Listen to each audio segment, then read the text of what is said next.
Hey ladies, this is Mocha Mommy here bringing you another video, and this video is going to be a reaction video to the Naia Jacson interview on the Dear Future Wifey podcast with Latarius Whitfield.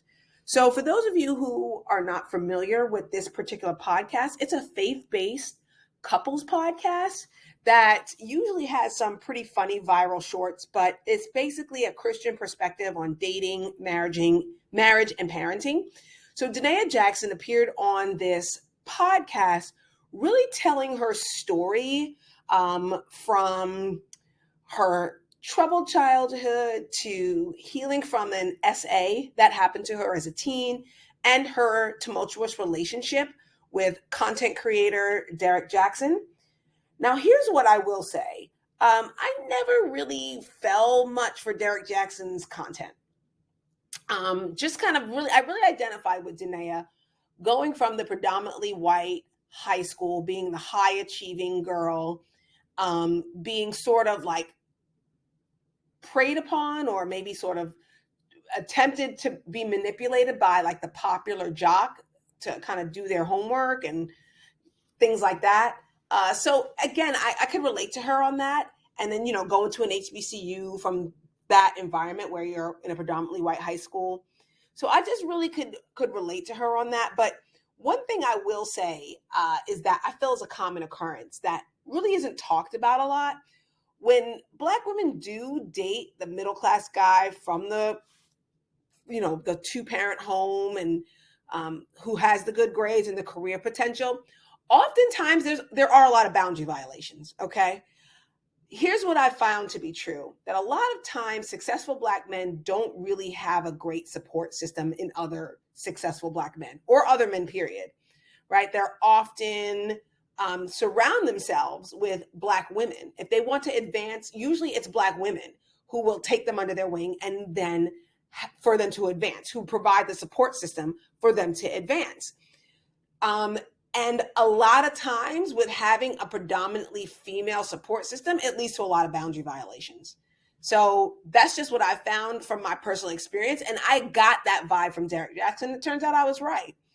But I think the thing that I really liked the most about this is Naia Jackson's, her spiritual journey and then her accountability, right? She's funny, she's bright, she's smart.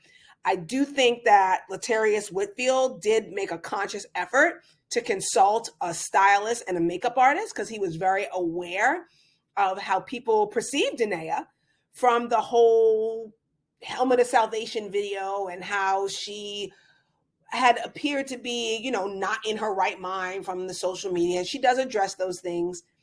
I think that she's done a great job of healing that father wound with looking to certain aspects of the faith community for advice and for guidance moving forward, because she is only 33 years old. And I do think that the most important thing here is the accountability discussion. A lot of times that word is very weaponized, especially against Black women. So she will fully own up to ignoring the red flags and, escalating arguments and not setting proper boundaries. She'll acknowledge and all of her faults in the relationship. She'll acknowledge and take responsibility for her poor behavior or the poor behavior she demonstrated. But one of the things I find interesting is that the redemption in the accountability. I feel as if a lot of people want Black women to take accountability and then forever be shamed by their bad decisions and poor choices, when in reality, what they really don't like when they feel that we're avoiding accountability is the fact that we're walking in that redemption. And here, I think this interview was really strategic for her to come out with because she's, walking in her redemption.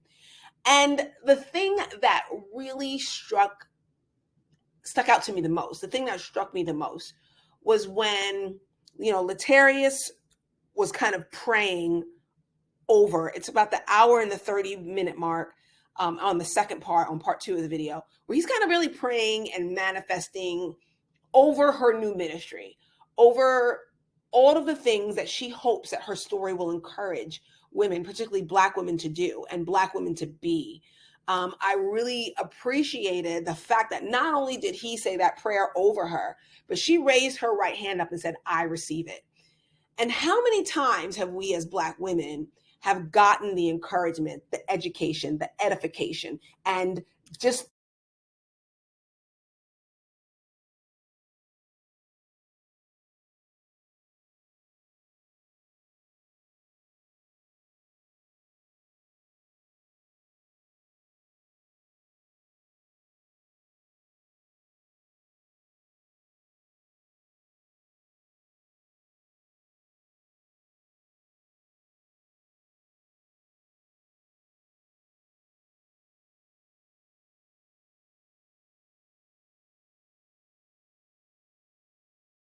for Black women, right?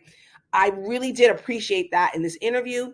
I also appreciated Latarius talking about how often the women who sit on the couch in his podcast have been survivors of SA, right?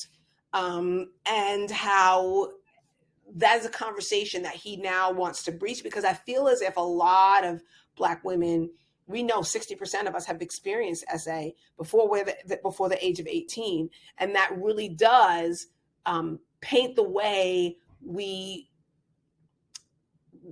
relate to the world, especially relate to men in the world. So right now, I really feel that compassion for that subject matter is needed, and the fact that that was communicated, that perhaps there needs to. I'll see you in the next video.